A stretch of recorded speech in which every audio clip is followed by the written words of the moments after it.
Habibis barchaga xayrli kun istalgan payti.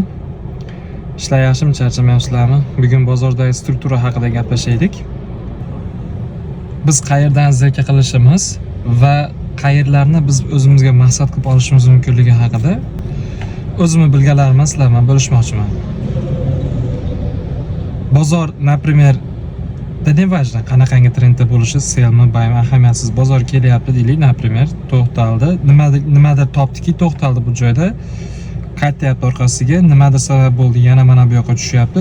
Bundan chiqdi, biz mana bu joylarni o'zimizga belgilab olishimiz kerak bo'ladi. Mana bu joy himoya, mana bu joy qarshilik zonasi. Bozor yana to'xtadi, yana ko'tarilib, yana qaytib keldi, yana qaytib tushyapti. Mana bu joylarni albatta o'zimizga belgilab olishimiz kerak bo'ladi. Chunki bozorda nimadir sabab bo'ladiki, mana bu o'ng tarafda narx-navo bo'ladi doimiy, o'zingizlar bilasizlar. Nimadir sababga ko'ra mana bu joyda to'xtalyapti, nimadir sababga ko'ra mana bu joyda yana qarshilik bo'lib pastga qaytib tushyapti. Buni bizga bilishimiz kerak bo'lgani shunchaki narx mana shu narxlardan reaksiya olganligini e'tiborga olishimiz kerak bo'ladi. E'tibor bersak, o'rtoqlar, mana bu o'tmishda bozor narx qulagan joy yana qayerdandir qulagan holatda hisoblanadi. Bu mana bunaqangi joy hisoblanadi. Mana bu himoya zonasi, mana bu qarshilik zonasi, mana bu himoya va qarshilik va bu zonani oralig'i qanaqa zonaligi mana bu joyda. Biz e'tibor berishimiz kerak bo'lgan joy mana shu joyga e'tibor qaratishimiz kerak. Bu yerda bor, mana bu yerda bor unaqa joy, mana qaranglar. Mana bu zona bor. Bu joyda yana maytda bor ekan.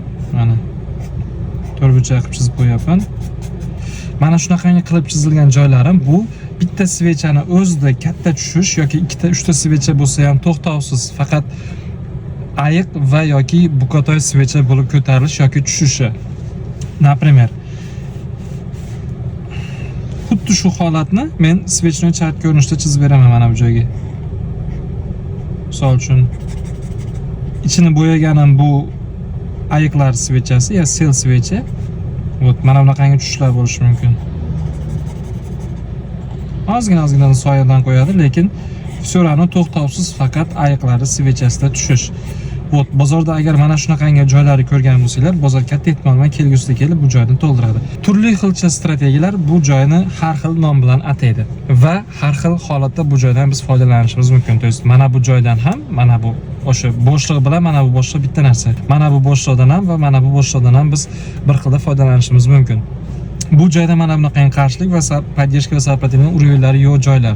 To есть mana bunaqangi svechalar liba tushishi, ko'tarilishda ham xuddi shunaqangi holatda ko'tariladi. Ichini bo'yamayman buni, chunki bu ayiq svecha, adashdim buqatoy svecha, Просто tak ko'tariladi mana bunaqangi holatda.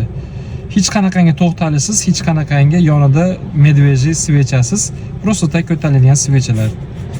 Mana shu zonalarda turli strategiyalar har xil nom bilan ataydi va har xil maqsadda foydalanadi. Shaxsan men bu joylardan stabilni savdo qilib daromad qilish uchun bu joylardan maqsad sifatida foydalanaman. Например, bozor mana bu joy to'xtaldi, qarshilik uravini, mana qarshilik deb qilib qo'yaman. Mana bu joy support zona, ruchkamiz ham ishlamay qolyapti. Mana bu joy support zona. Bozor mana shu mana bu qarshilik zona bilan himoya zonaning oralig'i bu range zona hisoblanadi. Doim aytaman. Bozor mana shu qarshilik zonaga kelib, svecha bundan yuqorida yopilsa, mana shu joydan bayga zilka qilinadi. Qayergachaki o'tmishdagi mana bu qo'llab-quvvatlash zonasigacha.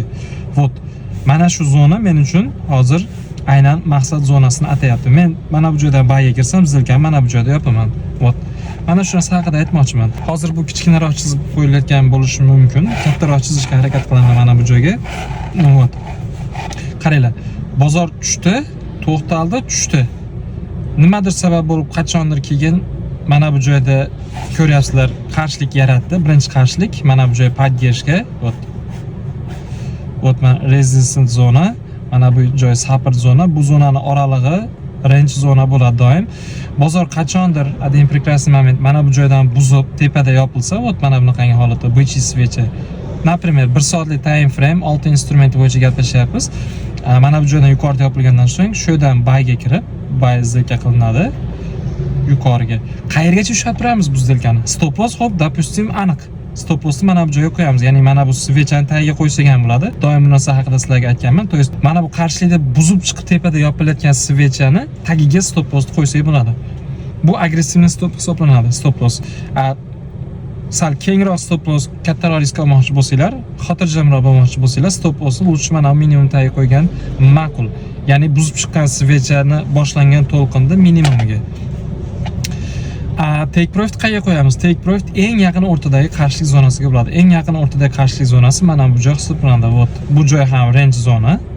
Bozor aytaman doim rangedan rangega qarab harakatlanib yuradi. Mana bu joydan bayga zilka qilsak, mana bu joyda zilkani yopishimiz mumkin bo'ladi. Yarmini esa zilkaga take profitga yaqin qolgan holatda bir 70% yoki 80% ni yopib borishimiz ham mumkin. Agar take profitgacha ushlab turishga sabringlar yetmasa. Например, $500 depozit uchun biz 0.05 lotda zilka qilgan bo'lsak, bozor mana bu joyga take profitimizga ozgina qolganda mana bu 0.05 da biz 0.03 ni yoki 4 ni olib borishimiz mumkin, qolganini bezubitga qilib take profitgacha ushlab turishimiz mumkin bo'ladi. Buy zilka bilan xuddi shunday ishlasa, sell zilka bilan ham xuddi shunday teskarisi bo'ladi. Sell zilka uchun bozor kelyapti, mana например ko'tariladi, mana bu yoqqa tushib birinchi range, ikkinchi range yasab turib mana bu joyda turgan holati bo'lsa, qaranglar, mana bu joy qarshilik zonasi, mana bu joy birinchi support, mana bu joy ikkinchi support. Bozor qachonki mana shu ikkinchi minimum, ikkinchi supportni buzib tushgandan so'ng, buzib tushib pastga yopilsa, mana bunaqangi holatda 1 soatlik time frame oltin instrumenti bu ham. Nimaga oltin? Chunki asosan men ko'proq oltinda savdo qilaman, shuning uchun. Selga zilkani mana shu yerdan qilamiz. Selga zilka qilinadi. Take profit liba mana bu maksimum tepasiga, liba mana bu joyga qo'ysak yarashaveradi. Take profitimiz bo'lsa mana bu o'tmishdagi birinchi mana bu joyda qarshilik bo'lgan, aynan hozirgi holatda kelsa zirkalniy uровень, ya'ni oyna hisobi qaytib kelayotgan paytda oldin qarshilik bo'lgan bo'lsa, hozir himoya zonasini o'tadi. Mana shu joyda birinchi umuman take profit qo'yishimiz mumkin bo'ladi. Take profitga yaqin qolgan paytda zilkani 70% yoki 80% ni yopib borishimiz mumkin. Liba to'liq ushlab turishimiz ham mumkin. Bu hammani o'zini sabr qanotidan kelib chiqqan holatda qaror qabul qilinadi. Shunaqangi holatda bilishimiz kerakki, biz uchun mana bu, shaxsan men uchun mana bu bo'shliq joy, pustota, bo'shliq bo'ladi-ku, bozor просто tak yuradi. Просто tak mana bu joyda sevgi tushyapti. Shunchaki tushgan, mana bu joyda ko'tarilgandan shunchaki ko'tarilgan. To есть mana bunaqangi holat yo'q. Ko'tarilayotgan svechalar bo'lsa, BC ko'tarilyapti, BC ko'tarilyapti, BC. Просто ketaveradi. Bularning orasida mana bunaqangi medveji svecha yo'q, ya'ni ayiqlar svechasi yo'q bu joyda. Tushuvchi svecha yo'q bu yerda. Bunaqa narsa yo'q. Bunaqa joy bo'ladigan bo'lsa, уже bu mana bu joy qarshilik va mana bu joy podдержка bo'lib boshqa rangega aylanib ketib qoladi. Men aytayotgan narsa mana bu bo'shliq zona haqida gapiryapman. Bunday ko'tarilgan, просто ko'tarildi-yu, mana bu bo'shliq, uzr, qiyshiq chizilib ketib qoldi. Mana bu bo'shliq zona haqida. Bozor просто ko'tarilgandan so'ng keyin yana rangega tushib podдержка сопротивлениyadan topadi, lekin mana bu bo'shliq joy biz uchun e'tiborga olishimiz kerak bo'ladi. Mana bu joyga yana bir marta chizib beraman. Tasavvur qilinglar, mana bu joyda to'xtaldimi, to'xtalyaptimi bozor? Qayerda bo'lishidan, qanaqa o'rindan bo'lishidan qat'iy nazar, nima sababga ko'ra qat'iy nazar to'xtalyaptimi? Bu to'xtalayotganda line chartda shunaqangi holatda ko'ramiz. Svechnoy chartda bo'ladigan bo'lsa, bitta medveji, bitta BC svecha bilan mana bu joyga mana BC svechani chizamiz.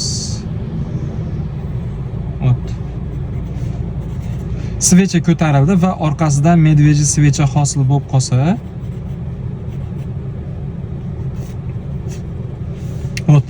bozorda mana bunaqangi holat bo'lib qolmagan bo'lishi kerak. To есть mana bu men aytayotgan, men bugun sizlarga ko'rsatmoqchi bo'layotgan mana bu bo'shliq zonani ichida, bo'shliq zonaning ichida mana bunaqangi holat bo'lmasligi kerak.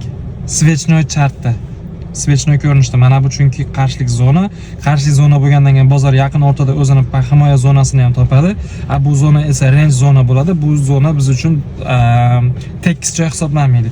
Men mana bunaqangi tekis joyda nazarda tutyapman. Mana bu joy qarshilik, mana bu joy himoya va undan so'ng keyingi bozor o'zini qarshilik podдержкасini topgungacha bo'lgan joy, mana bu zona bo'lsa, bo'shliq zona.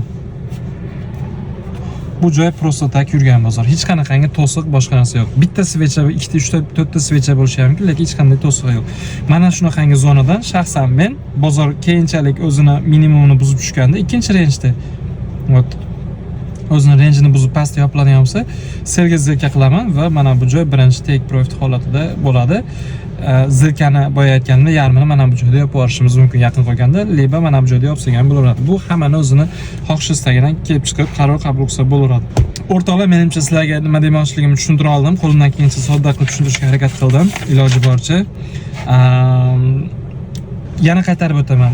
Har xil strategiyada, har xil treyderlar, har xil inson, jamiki kim savdo qilmoqchi bo'layotgan bo'lsa, bundan har xil maqsadda foydalanadi. Bundan har xil maqsadda foydalanishadi. Shaxsan men bu bo'shliq zonalardan take profit maqsadida foydalanaman. Buni e'tiborga olib qo'yasizlar. Любой time frame'da 5 minutdan tortib bundan buyog'i tepalik katta time frame'lar oylik time frame'gacha любой time frame uchun kasaytsa o'xshay, ya'ni aloqador, ahamiyatli. Hamma time frame uchun tegishli ma'lumot bu. E'tiboringiz uchun juda ham kattakon rahmat.